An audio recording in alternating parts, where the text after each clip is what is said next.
bandeko balandia pona ekolo mbote na mino baye bozwami bisika biso bolinga kolanda masolo bonga kozanga te bongo bokomona ete vraiment mikolo yo émission na bino émission na biso ekopesa maloba mingi na ba pasteur motela moto akoya kopesa makanisi pe mayele na epo esiko bato ya mayele na bango suki na kanisa balobaka ya Nzambe nde bandi wana bongo kaka kolandisa ma actualité ndenge kokena mboka tosepeli lelo to yamba lisusu moko prophète na Nzambe ya azalaki mwini Bajoko René Makasi akomi mwini Zueri Bajoko René pasteur na pesi mbote mbote mama Sylvie tosali bongo mbula mobimba na kanisa to na mwa ndambu depuis tokutana na masolo kana o esika ouais tosali une année à peu près une année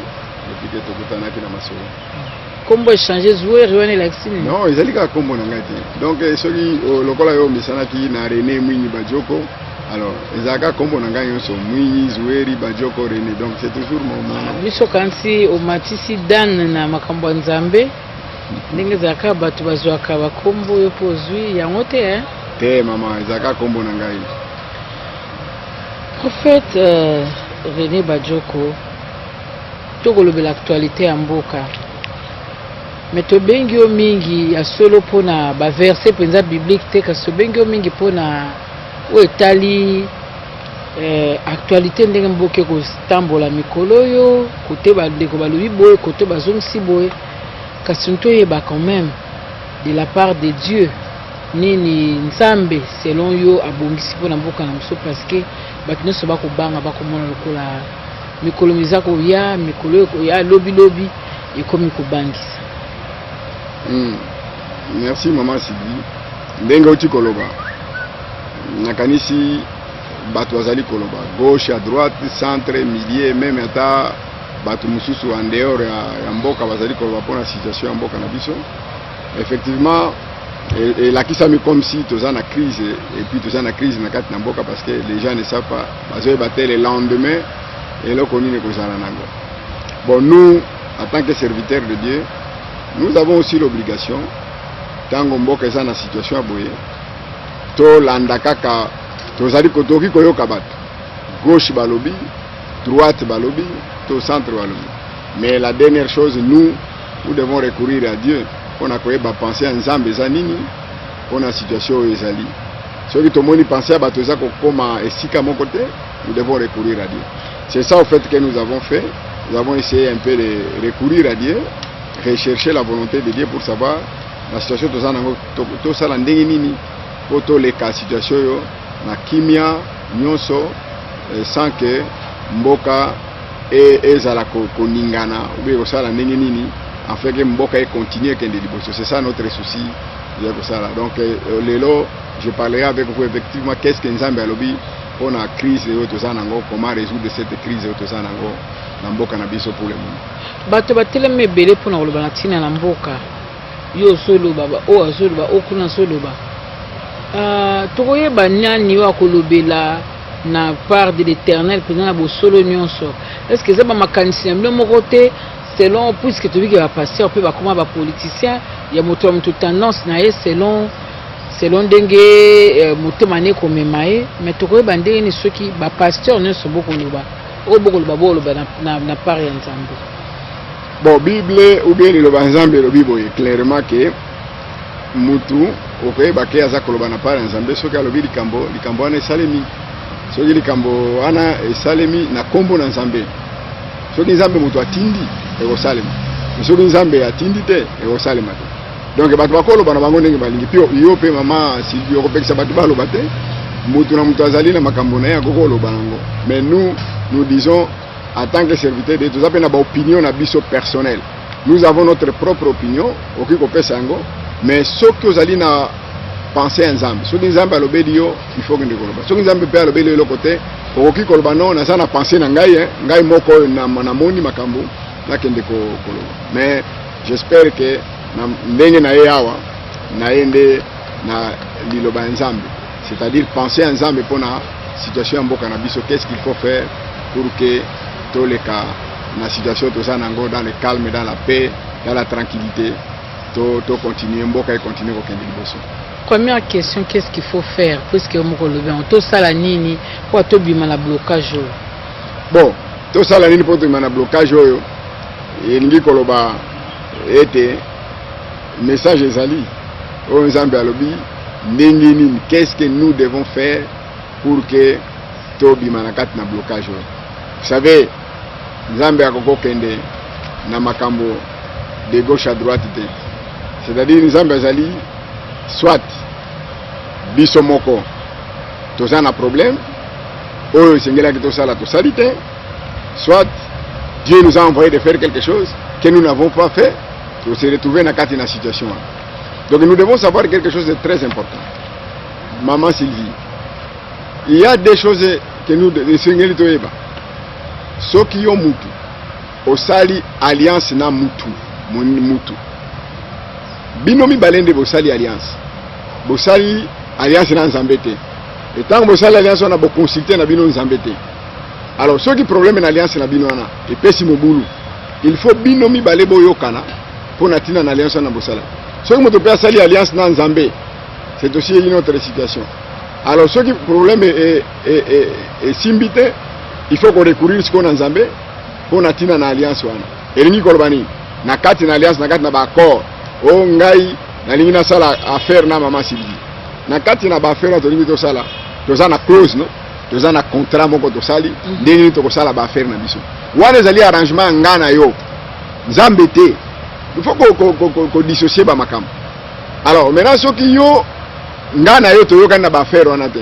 Nous devons recourir parce que Bible même atabino na accord na bino bokomaka na suka soki to yokani te to kende na justice ou bien to yoka na no biso moko soki to yokani to kende na justice. C'est comme ça que ça se passe. Et puis ndenge moko pe soko osali ba faire na Nzambe Nzambe atini osala ba faire na il faut ba clause. Qu'est-ce que Dieu vous a demandé de faire et qu'est-ce qu'il n'a pas demandé de faire. Soki crise ezali il faut tala na ba clause na bino na yo na Nzambe. Est-ce que nani azali na problème? Nzambe azali na problème, yo ndio na problème. Alors maintenant tu peux commencer à trouver, ça c'est au début de commencer à trouver la solution dans la situation zanango. Donc c'est très important dans ce sens-là. Maintenant pour namboka na biso sikoyo to moni eloko za kolekawa ezali problème ya crise oyo toza komona yango na kati na mboka comme si les gouvernants et les gouvernés baza koyokana te.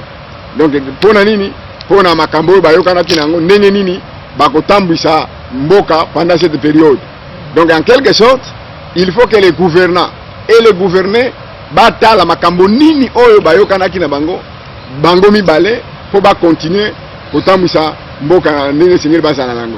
Ceux qui a quelque chose qui ne marche pas, alors ceux qui va s'entendre te nde mena sikoyo parce que bokoboma bato mususu te parce que bato mususu ta mususu bazalaki te bazali kosala yango te. Mais Nzambe lokola azali premier citoyen ou bien premier monsieur qui est capable de prendre soin de tout le monde.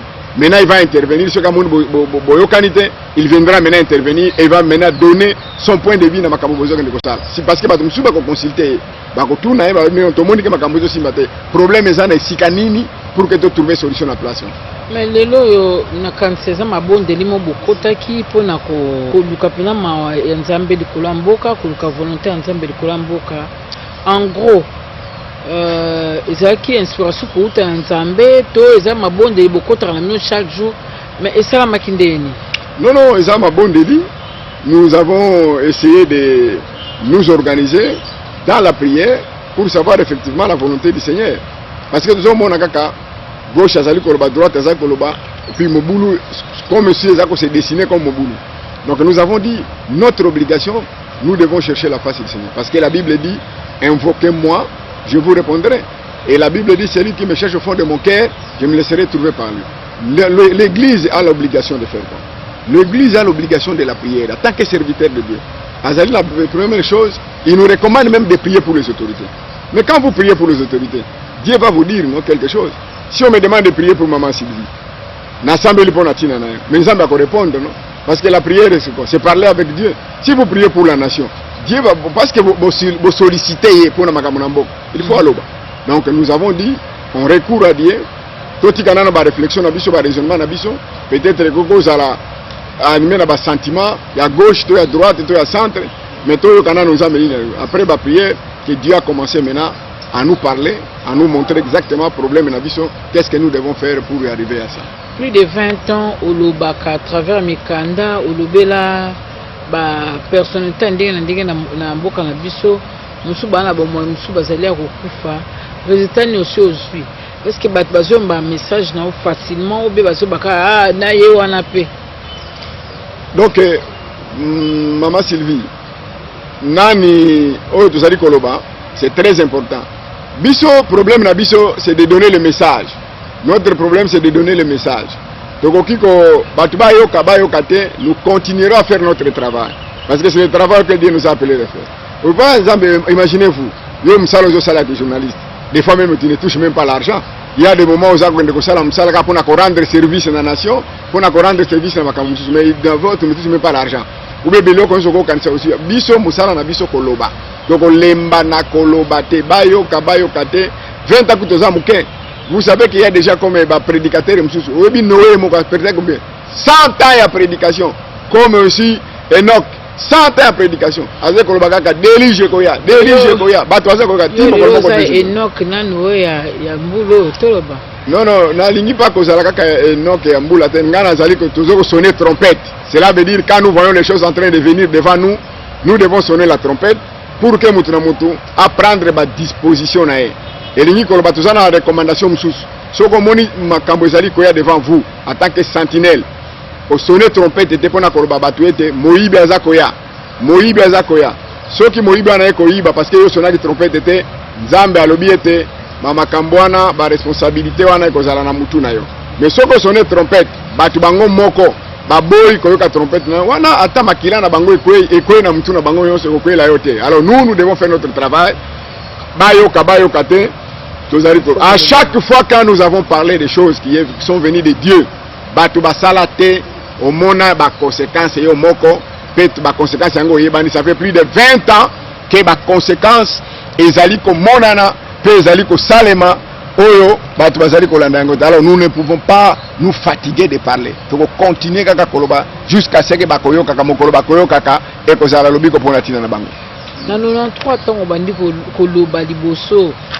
on oh bandaki certainement zaki pe lenge tango solo bela hôtel Tshisekedi na président Mobutu olobaki mwa makambo donc mibenga prophète des nations pambate ozarem pas à l'avance makambo mususu lelo soto lobi osala parallélisme parce que on ezalaka Tshisekedi na Mobutu un moment ekoma Tshisekedi na musée lelo ezali Tshisekedi na Joseph Kabila bango mibale est-ce que solution est entre bango mbale na kovanda bango mbale to esengeli sala mande? Oui, c'est-à-dire il y a une chose qui est très importante.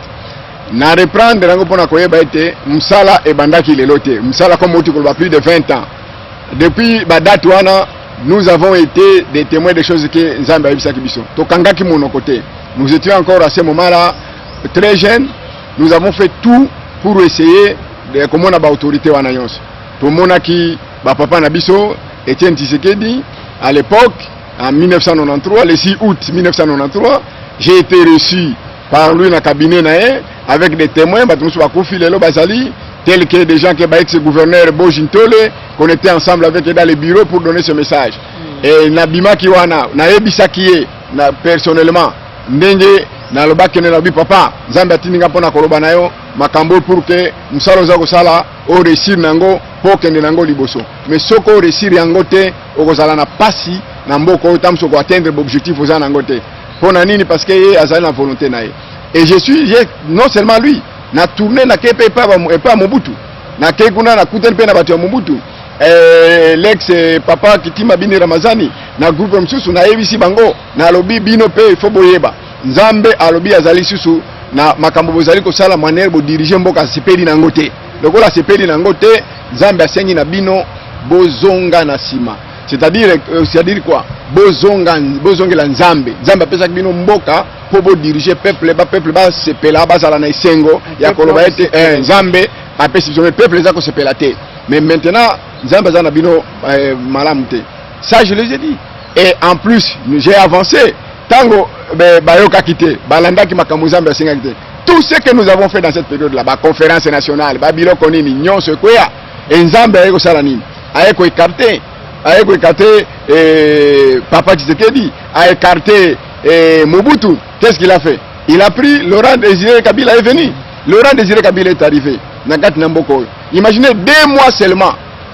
Nzambe Aeko Loba, Bokende Koloba Nae, Nzamoto na Memi Awa. Et j'ai voulu terminer cette affaire parce que Batuya Liboso Bayoka Kingaite. Mais Bokende Koloba Nae, Aye Awa, voilà, Miango Ngana Zanango Pona Tina Nambo.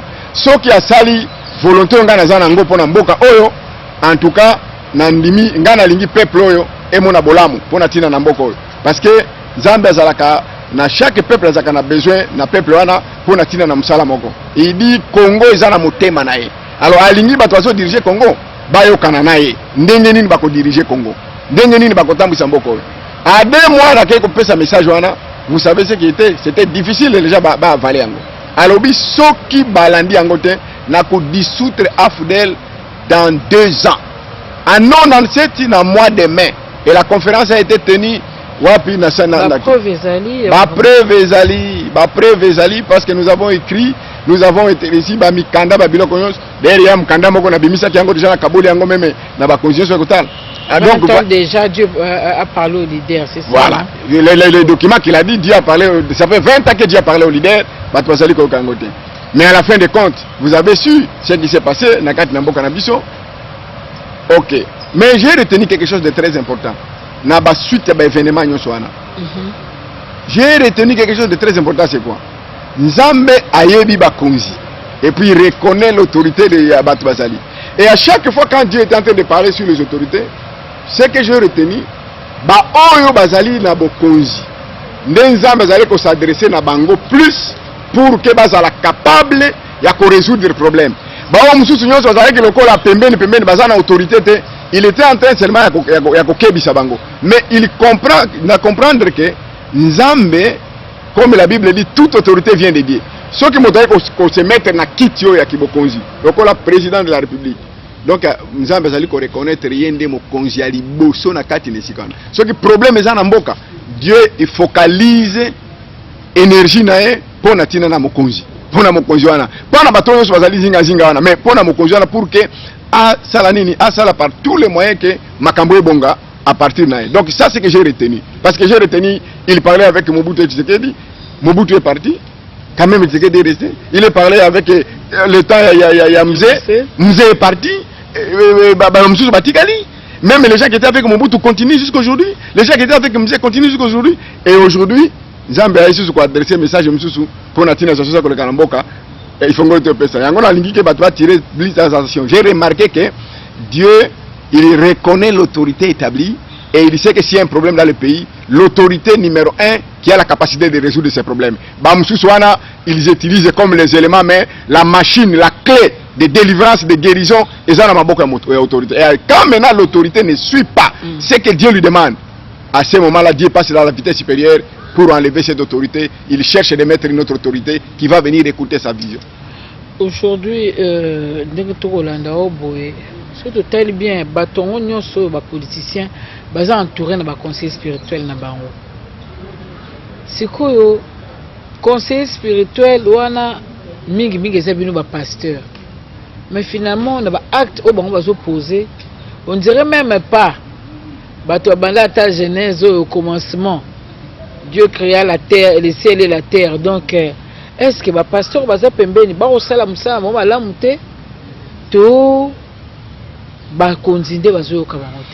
D'abord, je vais vous dire quelque chose. Il y a l'inverse à Makambo Zaliko Salema. Le pasteur, la prêtrise, il y a un sacrificateur. Et il y a un liboso à la royauté. Nous avons d'abord un prêtre liboso, on va un roi. Pourquoi? Parce que ce sont les prêtres qui établissent les rois. Ça, c'est le principe. Donc, le roi, il faut établir le prêtre. C'est ça. Donc, le prêtre, il faut établir le roi. Alors, si les prêtres se laissent établir par des rois, c'est déjà le monde à l'envers. Le monde à l'envers. Déjà, il y a un problème. Ça, c'est d'abord la première des choses. Deuxième chose, dans chaque royauté, Nzambatinda a toujours conseiller auprès du roi. Dieu n'a jamais laissé des rois sans des conseillers. Mais il y a un problème. Le roi a la capacité, il y a quoi accepter conseil à Moutou, comme peut rejeter conseil à Moutou. Deuxième chose, il y a aussi, même dans la science moderne, ou bien la science et tout ça qu'on a, médecine, il y a quand même dans chaque phase, il y a aussi des spécialistes. Ce n'est pas parce que tu es pasteur que tu peux être capable d'être le conseiller du roi. Mais en matière de la nation, il y a même 3 catégories de types de prophéties. Il y a ma prophétie locale, il y a ma prophétie universelle, il y a ma prophétie au niveau de la nation. Donc qui demande des spécialistes à cette matière, qu'on appelle par exemple les eschatologues. Ce sont des prophètes et des gens qui peuvent être capables d'interpréter telle phase, tel événement. Mais il y a un pasteur, Moutaza malade, maman, Munganga Moussous, généraliste. Ceux qui ont traité la fièvre, la malaria, la bilo comme ça. Mais il y a des problèmes qui demandent des spécialistes à la matière pour résoudre ces problèmes. Alors on se retrouve avec des pasteurs qui ne connaissent rien sur la matière de la nation, sur les problèmes de la direction des nations. Qu'est-ce que Dieu veut pour une nation? Vous savez que dans chaque nation, Dieu a un plan pour cette nation, comme un plan de développement de chaque nation. Dieu a ça pour chaque nation. Est-ce que Dieu peut révéler ça à tout le monde? Vous pouvez connaître les choses générales, mais il y a des choses particulières qui demandent. Vous imaginez, le roi David dans la Bible, il était là. Asali Lissoumou, est-ce que nous avons pasteur, sacrificateur? Il a envoyé Nathan, un prophète, avec Dieu pour lui montrer ce qu'il pouvait être en mesure de faire. Quand Dieu voulait établir des rois, est-ce qu'il a envoyé tous les rois, tous les prophètes? Nathan, capable de bakambi. Ils ont marché, ils ont marché. Ah, on des aussi qui vont téléméla boy, ah, je sais la boy, mais Nathan wana bazar ou ba politicien vérité na pourquoi bazar. Je ne peux pas faire l'erreur d'Élie. Il y a Kolobaete que gérer ses selles sur le terrain. Je ne peux pas faire cette erreur là. D'ailleurs Dieu a instruit Élie que ce n'est pas ça qu'il pense. Moi je ne peux pas dire aujourd'hui qu'il n'y a pas de vrais serviteurs dans la ville de Kinshasa ou dans la République démocratique du Congo. Il y a, mais malheureusement ce qu'on appelle Batu malamu bayaka toujours babomba naka toujours bamona nakate bato balingi ko sala makamba mabe mingi nde babimaka parce qu'ils sont très courageux hein. Ces gens là ils sont très courageux puis très éloquents et puis bazana ba savoir moko ko sakanate hein. Bakoki même ko épater on a ba savoir makamsusu mais en fait quand tu regardes juste il n'y a rien il y a spirituel là dedans il y a makambo ils occupent toujours les premières places. Dans la place, Balingi toujours la première place et ils s'habillent très bien, des grosses voitures et impressionnés, des milliers de personnes dans l'église. L'or et l'argent appartiennent à Dieu. C'est normal. Balata bongo bango balobi ke bango bazaba ministre Nzambe.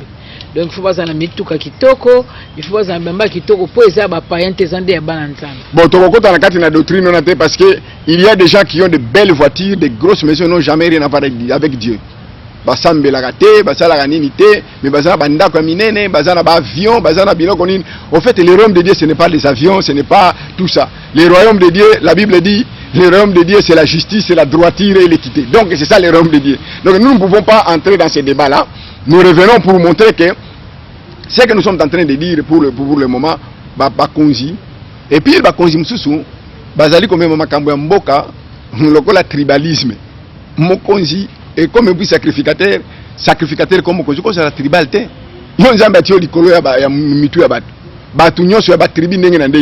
Dieu a trouvé ton cœur que tu es capable de résoudre les problèmes.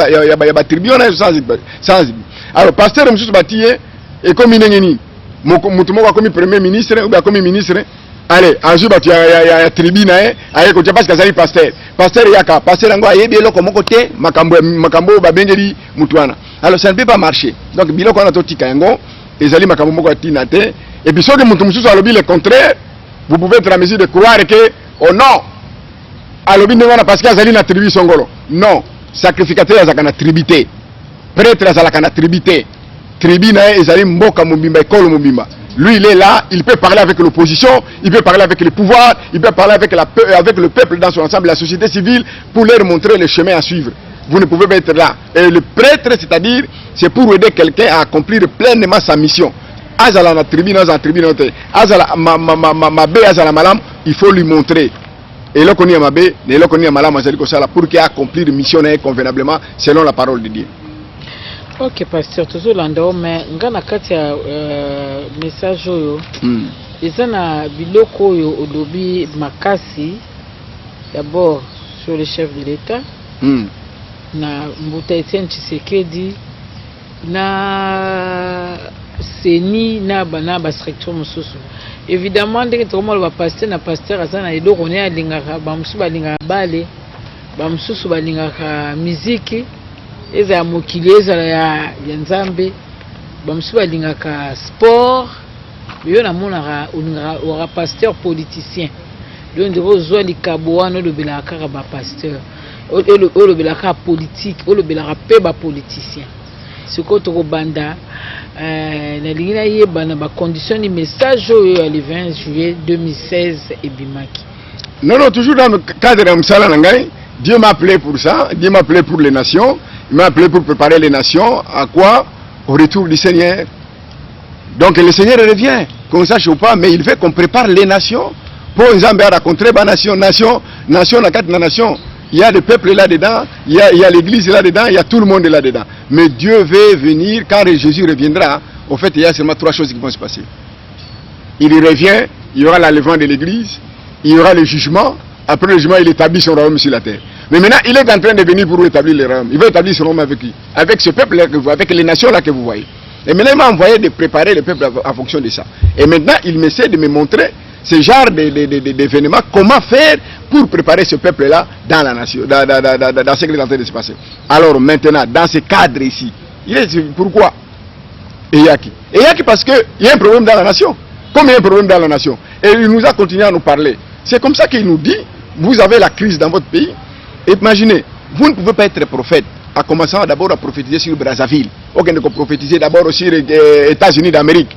Aussi longtemps que dans votre propre pays, tu ne sais pas encore prophétiser, tu ne sais pas encore résoudre les problèmes de votre... Donc, il y a un Bible lobby. Combien toi tu peux être un pasteur, aussi longtemps que dans ta propre famille, tu es incapable de gérer votre propre famille. Si tu es véritablement un prophète de Dieu, pour la nation, mais pour les nations, Dieu ne peut pas s'en laisser faire avec difficulté tout ça sans que qu'est-ce qu'il faut faire pour ces problèmes de cette nation. C'est pourquoi nous, comme nous sommes branchés là sur les problèmes des nations et sur le problème de tout ça, nous avons demandé au Seigneur pourquoi cette crise. Qu'est-ce qu'il faut faire pour que la crise se termine? Parce que la Bible dit rien n'est impossible à Dieu. Tout est possible à celui qui croit. Et Dieu dit, en tout cas, il est omniscient, omnipotent. Situation mon côté résoudre. Donc message et bien dans ce cadre là nous avons cherché la face du Seigneur pour la crise de notre pays et Dieu nous a donné la réponse claire et nette comment il faut faire pour appliquer pour que la solution puisse se retrouver dans notre pays. Bato bazolanda solution aux années pour tout la crise. Nzambe alingi d'abord tout ça la situation moko ya crise Nzambe alingi bato basangana pour crise on est à la résoudre. Crise on a résolu na ndenge nini Nzambe alobi apesi biso mboka kitoko mais biso moko tozolinga ko détruire mboka na biso. Depuis le temps que nous avons, depuis 60 jusqu'à aujourd'hui, nous ne faisons que détruire notre propre pays. Qu'est-ce que Dieu il pose la question? Nini apesi biso na mboka ote par rapport à Batumsus. Mais depuis 60 jusqu'à aujourd'hui, toujours ça là un pas devant, 3 pas en arrière. On ne fait que détruire, on détruit l'environnement, on détruit les hommes, on détruit l'économie du pays, on détruit tout ce qu'il nous restait, tout ça qu'on détruit yango. To détruire yango na bani na ba crime de guerre, crime de l'humanité, crimes économiques, crimes nyoso moral, même tout ce que ba crise ndenge na ndenge tout ça biso moko batute. Vous allez parler de tout de gauche à droite. Alors Dieu dit vous allez jusqu'où vous allez partir avec ce genre de choses. Vous devez vous mettre ensemble. 1. Vous devez revenir en moi. C'est-à-dire dialogue oyo soki bolingi ko solola, bo solola na longa na ngai par rapport na masumu bozo sala kati na mboka. Et à la opposition, à la pouvoir, et à la bassade d'Anzambe, venez d'abord à moi, présentez-vous devant moi, pour na nini besoin de détruire mboka na bino. Mais tout à chaque rencontre avant makambo banda pratiquement moi ma thèse est raté, moi prière est raté. Ce n'est pas ça. C'est que bato azo confier destin à bango quand même mboka Nzambe. Non, ce n'est pas ça. Quand vous regardez ce que nous sommes en train de vivre, nous avons maman Sylvie, est-ce que vous vous rappelez l'émission moko de Sala Kinayo? Na loba ki na bato mususu ba loba ki to pasola ba constitution to salani na bisa kioni na lobi maman Sylvie le problème n'est pas ko pasola ba constitution za ba papier pamba to pasola mitema to longola moibi to longola lokuta to longola ruse manipulation to lenga tricherie ko boma batu to longola biloko wana cela ne nous amène nulle part oyo ba biloko ya bakuba oyo ba biloko ezangi tina kozanga ko respecter makambo bino moko bolobaki babani. C'est ce que Dieu ne veut pas. Dieu n'aime pas des gens qui ont double face et des gens qui se cachent derrière. Ozo mona mutazo ke ndeko bomba na se ya babe yango bilanga ya nguba. Est-ce que Dieu vraiment te cacher na bilanga nguba? Ouais, ni batwa au mona Batazo mona. Donc c'est ce qui est en train de se passer. Donc c'est ce qui fait que les gens font des choses et on croit que bazo mona bangote. Sauf que même bisous prédicateur, quand tu te mets à prêcher les gens, vous avez 10 personnes, même 20, même 1000 personnes, ne crois pas que tu es plus intelligent que les gens que tu le prêches là. Vous allez peut-être en matière au biango, mais matière mususu au biango te, batu mususu, au bandimino ba fali no ba koko te ayo ba koko expliquer ndenge ne ko sala. Donc nous devons être humbles. Dieu nous voit dans tout ce que nous sommes en train de faire. Et si Dieu nous voit a priori aussi, les hommes que nous vivons avec eux, baza comme on appelle baza ko yeba makambu za ko sala. Donc pour vous dire que maman, les problèmes yango nzambe alingi. Première des choses, to kende et pas naïe. Sauf que dialogue c'est la biso. Chaque individu d'abord dans Nzambe. Chaque individu dans Nzambe. Na makambo azo sala.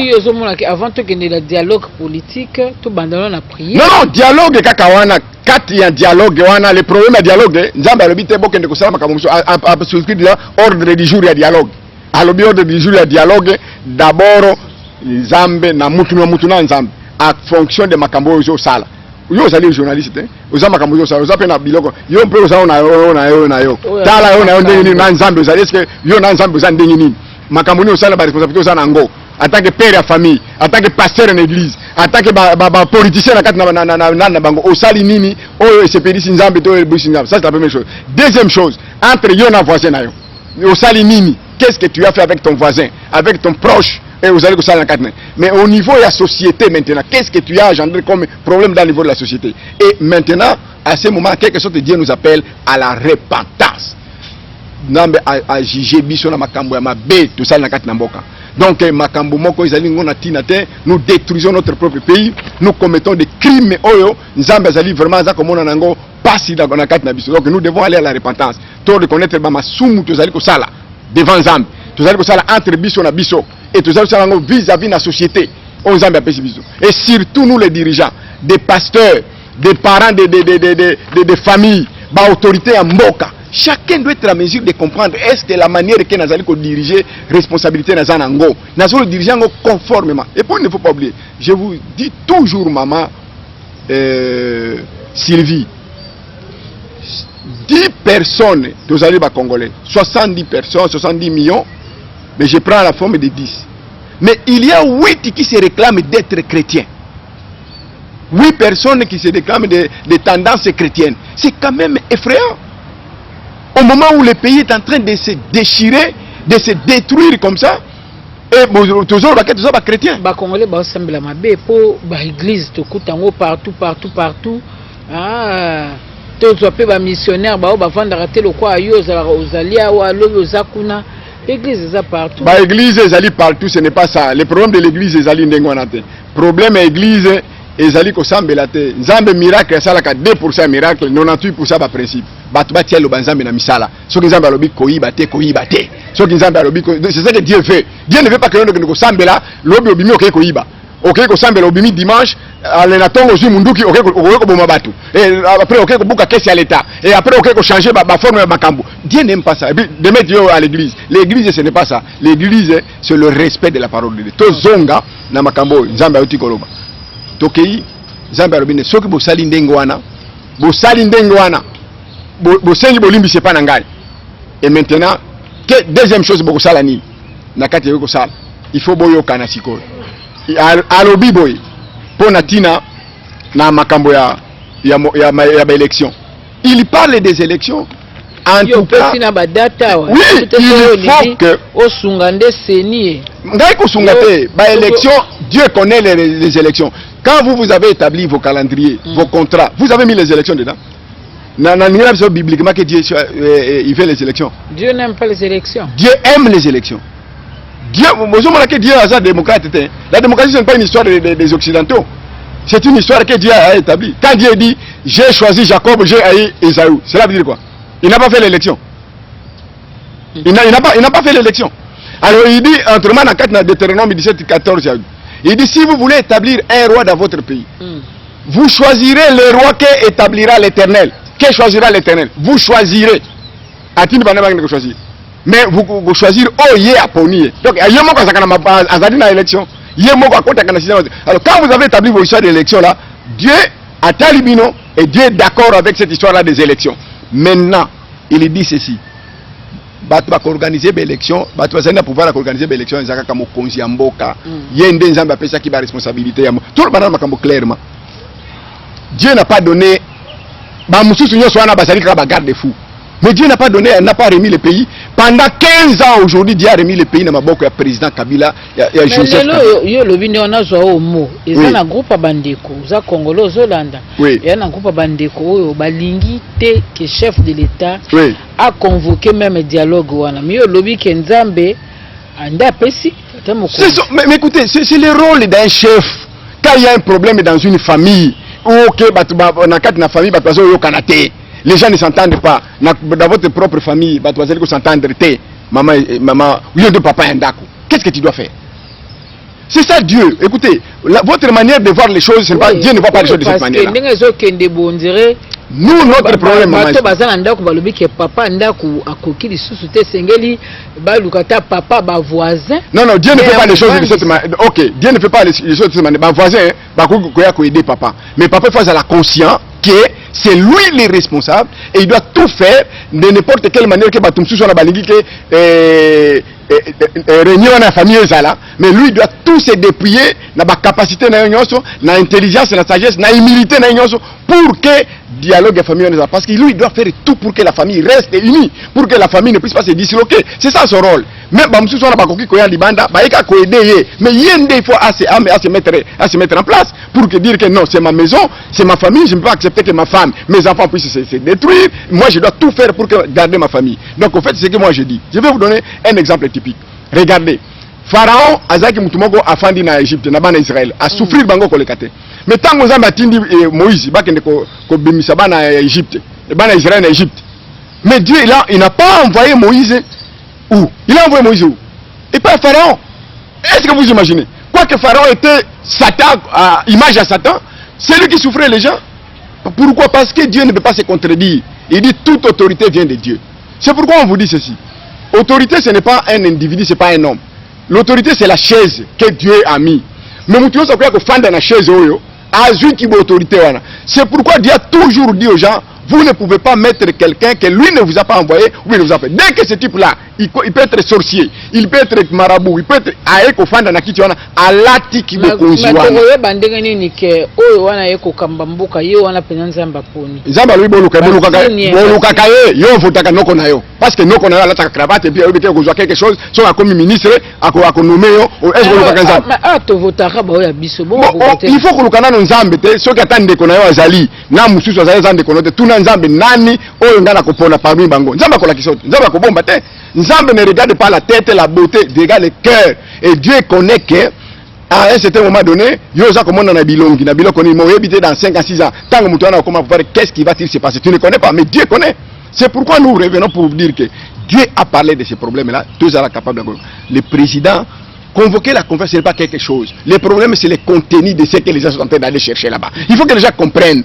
Vous ne pouvez pas détruire un pays pour dire que c'est... Écoutez, je vous dis clairement, bibliquement, que Dieu, jusqu'à preuve du contraire, il reconnaît Joseph Kabila comme président de la République. Le fait que vous l'avez donné, ce pouvoir-là, il est le président de la République démocratique. Mais le président de la République doit savoir que c'est lui le garant de la nation. Le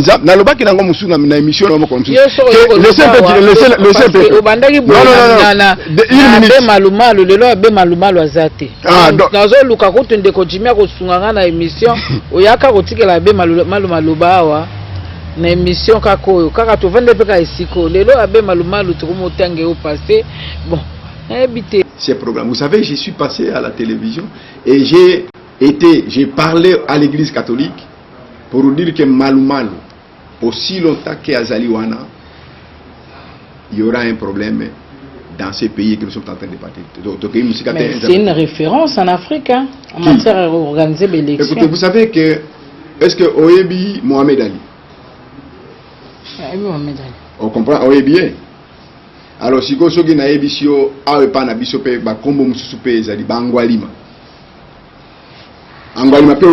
Donc quelqu'un peut se faire connaître en fait sur les na makambo ya malamu pe na makambo ya mabe. Il peut se faire connaître. Mais vous savez Malumalu, parce que nous voulons aller dans la première constitution. Monsieur l'abbé Malumalu. Monsieur l'abbé Malumalu, c'est un pasteur comme moi, c'est un prêtre comme moi. C'est un frère. Il est pour organiser l'élection. Mais d'abord, parce que les gens qui se prononcent. La première des choses, parce que c'est malheureux pour un pays. Moutouazali désobéissant, un rebelle, à la tête d'une grande institution comme la CENI. Est-ce qu'il y a un rebelle d'abord? Parce qu'on a comme peu que juger. Je vais vous dire seulement en la matière de la parole de Dieu. Quand vous ouvrez Romains chapitre 13, verset 1, il va dire toute autorité vient de Dieu. Et Moutounyos Azali obligé à respecter à se soumettre. À se soumettre. Mais celui qui ne se soumet pas, Azali Kosalani. Rébellion. C'est rébellion. La loi qui organise l'élection, c'est-à-dire la loi Yasseni, Balobi, Bapesi, présidence Yasseni, na société civile, et plus précisément la confession religieuse. Plus précisément la confession religieuse. Le président de la CENI ne peut pas provenir, ne peut pas venir en dehors des confessions religieuses. Mais Bapesi a une société civile, tout ça. Mais pour avoir un président, il faut cela. Cela veut dire quoi? Il y a des catholiques, des confessions religieuses, des protestants, des kimbanguistes, des orthodoxes, des églises de réveil, des églises non dénominationnelles et tout ça. Ces gens-là, toutes ces confessions-là, c'est rassemblent ces groupes. Chacune de ces confessions religieuses a mis ses candidats officiellement pour aller. Malheureusement, c'est l'église catholique. Est-ce qu'on peut s'habiller sur le document l'église catholique qui est la président? L'église catholique a envoyé officiellement Botolo comme candidat. Mais comment Malumalu s'est retrouvé aujourd'hui à la tête de la CENI? Donc, il y a procès d'intention. C'est ça Dieu. Quand vous ne savez pas rendre justice, quand vous ne savez pas pratiquer la loi dans des petites choses. Ici, le problème, ce n'est pas le changement de la constitution. Ce n'est pas une expérience. Non, non, exactement, expérience, respecter la loi. Exactement, respecter la règle des jeux. Si vous voulez que la justice soit appliquée, il faut qu'on respecte ne fût-ce que les règles des jeux. J'accepte pour ça pour que les gens comprennent. Parce que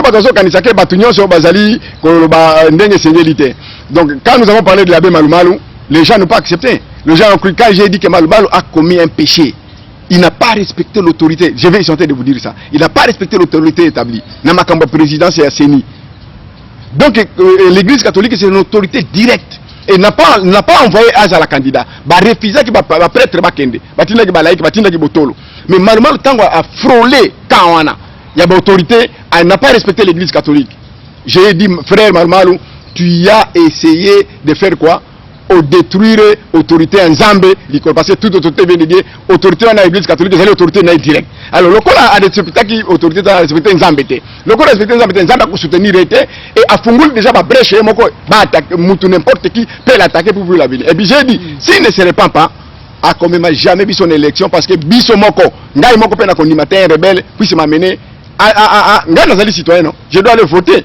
Mais comment un rebelle peut lui-même ne respecte pas son autorité? Au moins, une autorité, je reviens pour vous dire que même Batouazali Kosala, qui est autorité tout console, je me rappelle très bien, je vais vous dire quelque chose de très important, je me rappelle très bien, j'avais dit à Papa Tshisekedi devant les gens, j'ai dit que Mobutu restait le président de la République, que vous vouliez ou pas, Mobutu reste le président de la République. Vous devez avoir un certain minimum de respect. Il y a un problème, Nzambe a conclu établi l'autorité. Ceux qui ont respecté, même Azali, sorciété.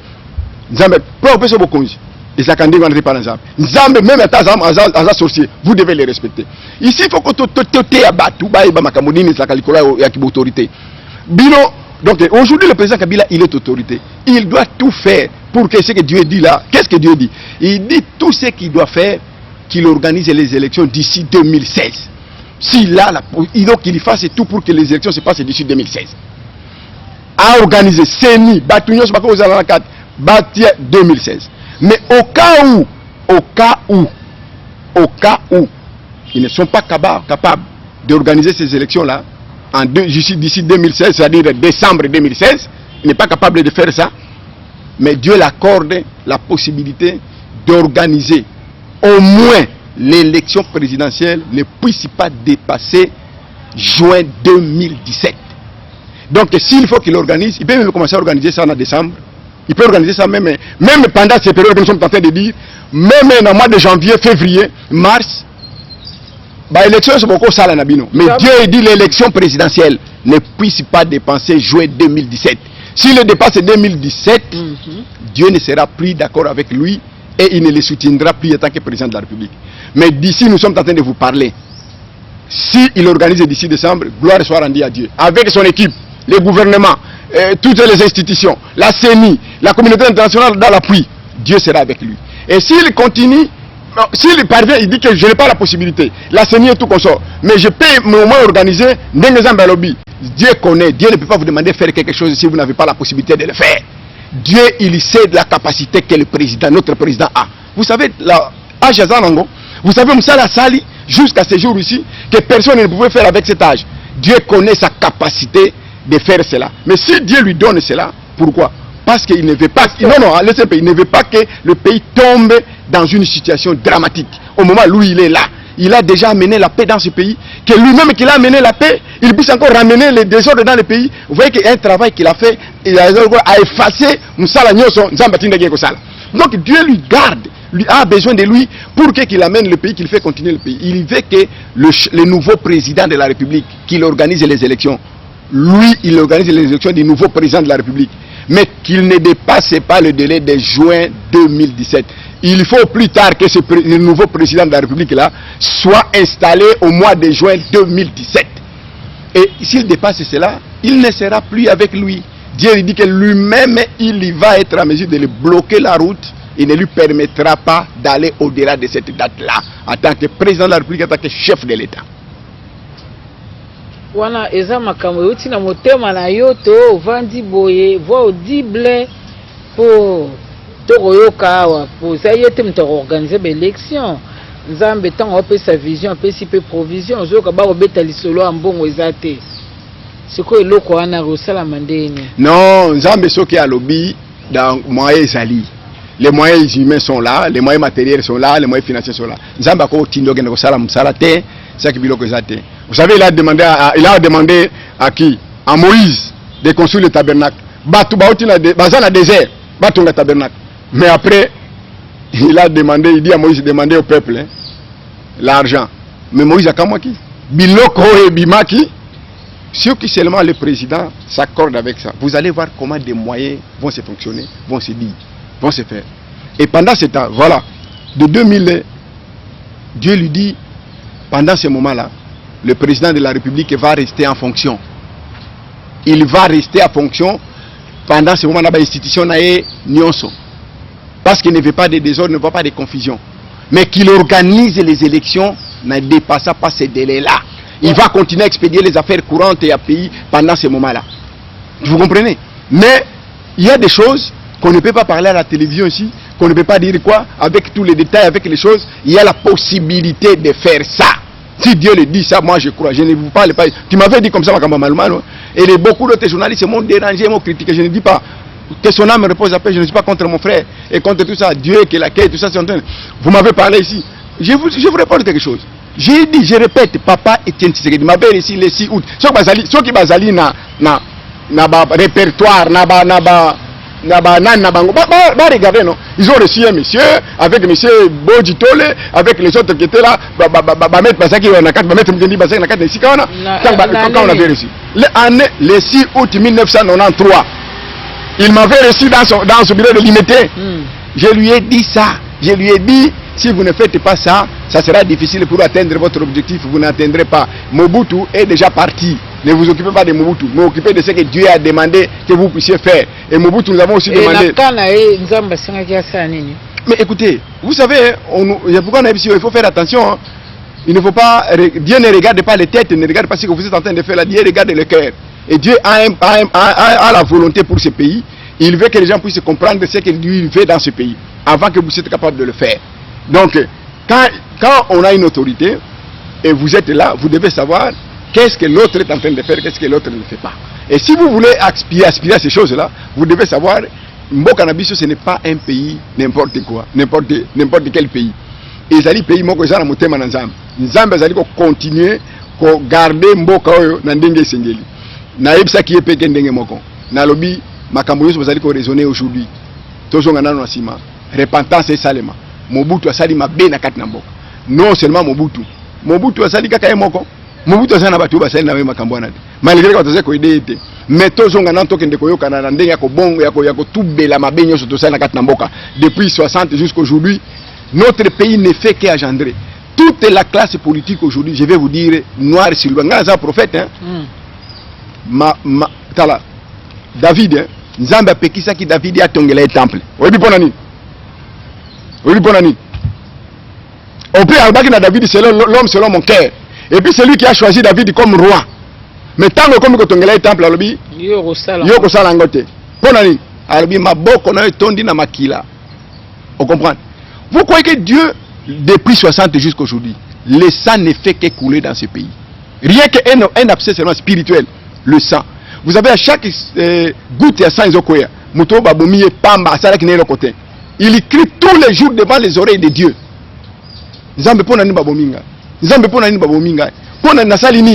Alors, Makelele n'est pas dans Zambé, et ça affecte la terre, ça affecte l'environnement.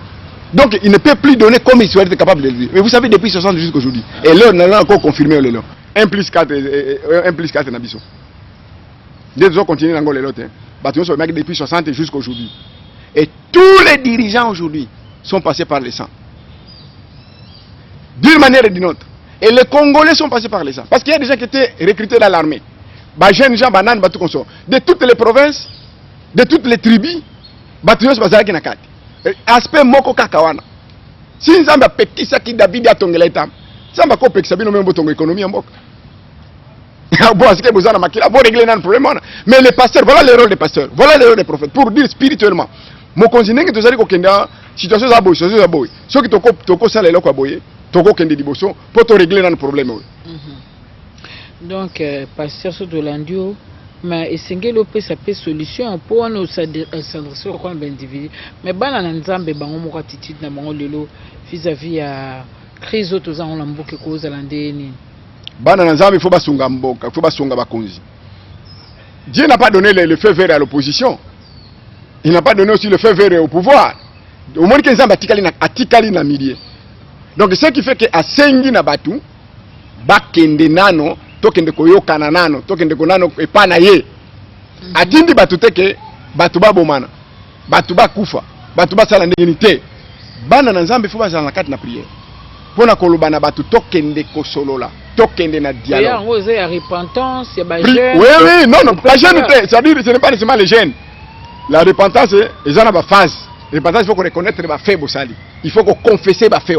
Il faut abandonner. Et puis il faut faire la réparation de ce que vous avez. Ceux qui ont eu bien le Konanga, qu'on se repentir dans le na reconnaître que maman Sylvie, j'ai volé votre micro.